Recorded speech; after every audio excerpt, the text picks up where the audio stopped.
Les respectables, c'est dû à quoi? Pourquoi vous avez pensé à ça? OK, bien au départ, on était dans un appartement sur le plateau Mont-Royal. Je me souviens, elle était en juin 91.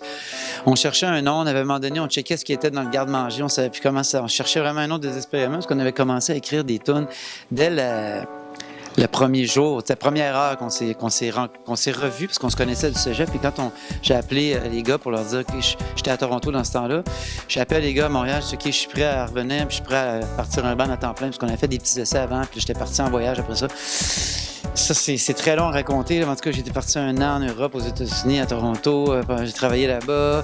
Fait que là, on est revenu. Puis on regardait dans le garde-manger Magic Baking Powder. OK. Peut-être qu'on pourrait s'appeler de même. Finalement, ça n'a pas fait. Ça n'a pas fait. Puis à un moment donné, c'est sorti tout seul. The Respectables, parce qu'on cherchait surtout avec THE, comme tous les bands qu'on aimait, The Doors, The Who, The Beatles, The Rolling Stones.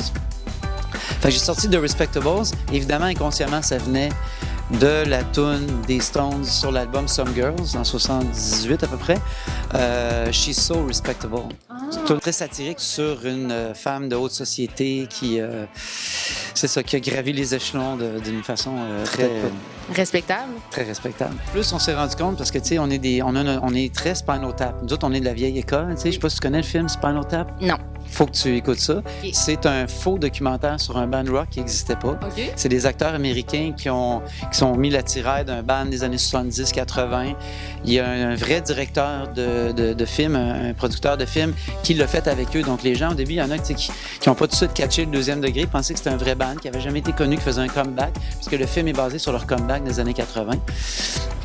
Mais c'est complètement hilarant parce que c'est tous les clichés du rock inspirés de Led Zepp, des Stones, de Black Sabbath aussi, Ozzy, toutes les histoires de cons, de corridors, de couloirs du rock, là. Tous les clichés de c'est quoi la dynamique dans un band, puis là, les blondes, puis ci, puis ça, puis la tournée, les prises de tête, l'ego, la démesure dans la façon de mettre de l'importance à un instrument de musique, là, ou une tourne à 3 accords. Là, This one is just, it's perfect. 1959, you know, it just, you can, listen. How much is Just this? listen for a minute. The sustain, listen to it. I'm not hearing anything. You would, though, if it were playing, because Yeah. it really, it's famous for its sustain. I mean, you can just hold it. Well, I mean, so you have to